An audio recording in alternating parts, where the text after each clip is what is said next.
बिस्मिल्लाहिर्रहमानिर्रहीम। अस्सलाम वालेकुम। आप देख रहे हैं डीडीपी एनालिटिका। गुज़श्ता 24 घंटों में जो दो तीन डेवलपमेंट्स हुई हैं उनका जिक्र कर लेते हैं और उन पर तबसरा भी कर लेते हैं। इस वीडियो में मैं उसका एक तजिया पेश करूंगा। सबसे पहली डेवलपमेंट जो हुई वो ये कि 28 तारीख को ये तवक्को थी कि सुप्रीम कोर्ट उस मामले पे जो कि 14 मई की इलेक्शन की डेट दी हुई है उसको जिस तरह बेतौकीर किया गया, जिस तरह उसके ऊपर पार्लियामेंट में हर्जा सराई हुई, जिस तरह जजेस पे इल्ज़ाम लगाया गया कि 3 जजेस जो हैं वो सिर्फ सहूलतकार हैं पीटीआई के, तो ख्याल ये था कि काफ़ी सख्त एक्शन लिया जाएगा। जो कि पहली जो हेयरिंग्स होती रहीं उनमें चीफ जस्टिस जो हैं वो उसका एक डिटर्मिनेशन जाहिर करते रहे। लेकिन अचानक क्यों लगा कि जैसे मामलात कुछ सर्द पड़ गए। वजारत ख़जाना को एक नोटिस भेज दिया गया, कहा गया कि बताएं कि पैसे क्यों नहीं रिलीज़ हुए या उनसे कुछ वजाहत मांगी गई, लेकिन कोई उसकी तारीख, कोई ऐसी चीज़ फ़िलहाल नहीं पता जिसकी वजह से ये कहा जाए कि ये मामला को फौरी तौर पे सुलझाने की कोशिश की जा रही है। सुप्रीम कोर्ट की अपनी मजबूरियां होंगी। बिहाइंड द सीन क्या हुआ है, किससे मुलाकातें या कोई ऐसी बात हुई है, उसका तो हमें इल्म नहीं है। लेकिन एक चीज़ वाज़ेह है कि सुप्रीम कोर्ट की जो मजबूरियों की मैं बात करता हूँ वो ये है कि सुप्रीम कोर्ट अगर कोई ऑर्डर दे, हुक्म दे, तो वो इखलाकी और इंतज़ामी तौर पे हुकूमत की ज़िम्मेदारी होती है कि वो उस पर अमल करे और करवाए। लेकिन अगर हुकूमत ही बागी हो जाए, वो अमल करने को तैयार ना हो,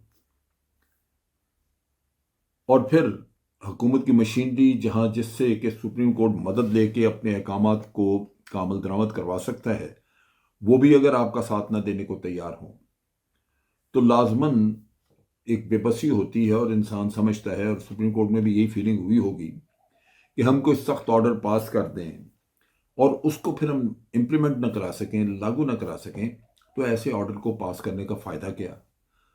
सो अपनी मजीद तौहीन और तजलील कराने वाली बात है। सो हो सकता है कि इस वजह से सुप्रीम कोर्ट पीछे हट गया। दूसरा जो इशू है वह चौधरी परवेज इलाही के घर पे रेड हुआ, जो कि सारी रात वहाँ पे शोर शराबा रहा, मार धाड़, कोई लोग ज़ख्मी भी हुए हैं, कोई पथराव। और बैकग्राउंड यही बताया जाता है कि चौधरी परवेज इलाही अपनी ज़मानत करवा चुके हुए हैं और ज़मानत के होने के बावजूद ये रेड किया जा रहा है। इसमें किस हद तक परवेज इलाही साहब का कसूर है, जो इसी पे तहकीक होनी है, करप्शन ये वो बिल्कुल होनी चाहिए। करप्शन किसी ने भी की हो वो काबिल मजम्मत भी है और उसका हिसाब किताब भी होना चाहिए।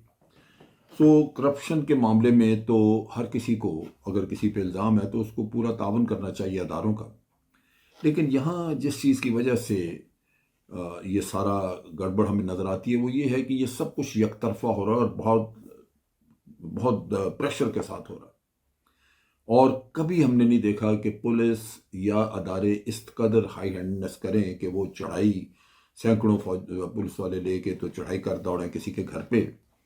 ये तमाशा जो है वो अब नज़र आ रहा है। अब यहाँ पे कहने की बात यह है कि एक तरफ तो आप मज़ाकरात कर रहे हैं, दूसरी तरफ आप पकड़ धकड़ रेड्स, इमरान खान के ऊपर तकरीबन कोई 140 145 केसेस हैं और सब मज़हब का खेज फजूल, जिन केसेस में कुछ हो नहीं सकता, सज़ा नहीं हो सकती, लेकिन ज़मानतें, आना जाना, अदालतों के चक्कर में आपको उलझा के आपका सारा दिन उधर ज़ाया कर देंगे।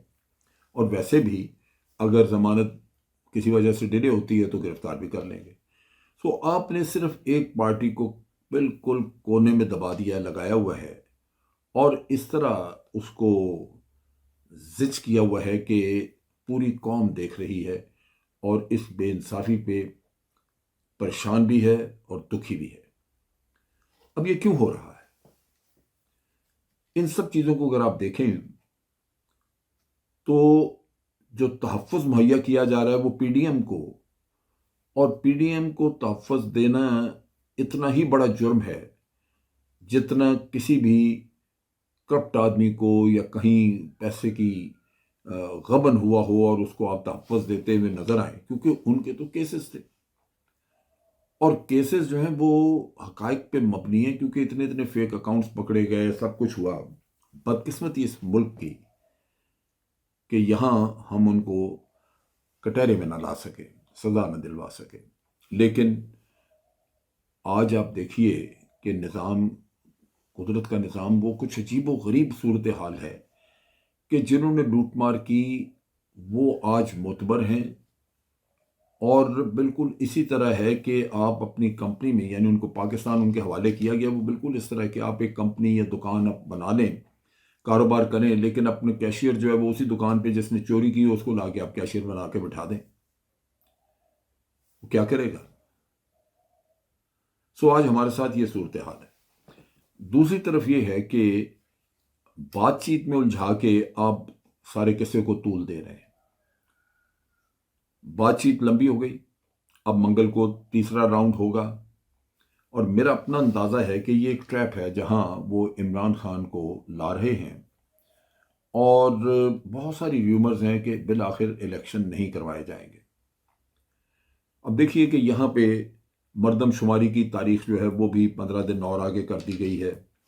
अब उसके बाद मरदमशुमारी पे कोई MQM के पहले इतराज़ात हैं, कोई और फसाद निकल आएगा, कोई बहाना बन जाएगा, और फिर जो दो कंडीशंस जिनकी वजह से अब इलेक्शन पोस्टपोन हो रहे हैं कि जी पैसे नहीं हैं, क्या वो पैसे आ जाएंगे, या ये कि जी लॉ एंड ऑर्डर सिचुएशन ख़राब है। हमें तो ख़राब वो नज़र नहीं आती जो कहा जा रहा है, लेकिन मिसाल के तौर पे अगर यही सिचुएशन ख़राब समझी जाए तो आइंदा क्या ज़मानत है कि 2 महीने बाद, 4 महीने बाद वो इससे बेहतर होगी, यही कुछ होगा।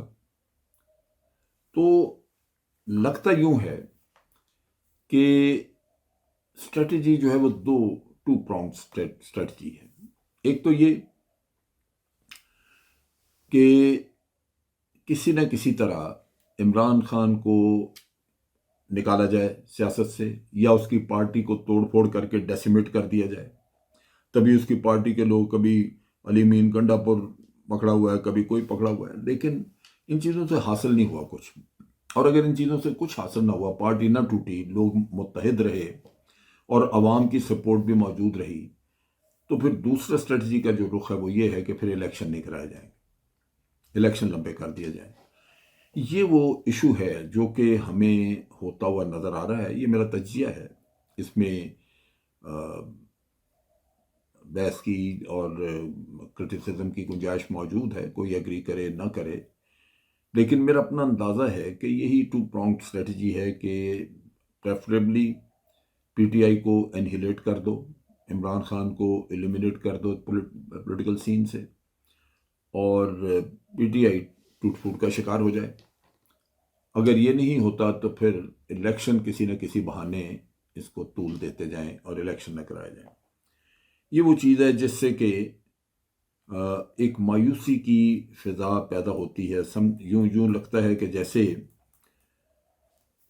मुकम्मल तौर पे एक ऐसा निज़ाम बन चुका है, मुल्क के हालात ऐसे हो चुके हैं कि हम अपने अवाम को कतन कोई वक़्त नहीं दे रहे, उनके हुकूक की तरफ तवज्जो नहीं है, और जिस दीदा दिलेरी से हम इंसानी हुकूक की पामाली और यकतरफा हम कर रहे हैं, उसकी बुनियादी वजह यही है कि अवाम ख़ुद भी अपने हुकूक हासिल करने के लिए तैयार नहीं है। फिर उनके साथ ये सलूक क्यों ना किया जाए जो वैसे तो उसके हकदार नहीं, लेकिन अपनी करतूत की वजह से हकदार बन चुके हैं। अब तक के लिए इतना ही। अफवाज पाकिस्तान जिंदाबाद, पाकिस्तान पाइंदाबाद।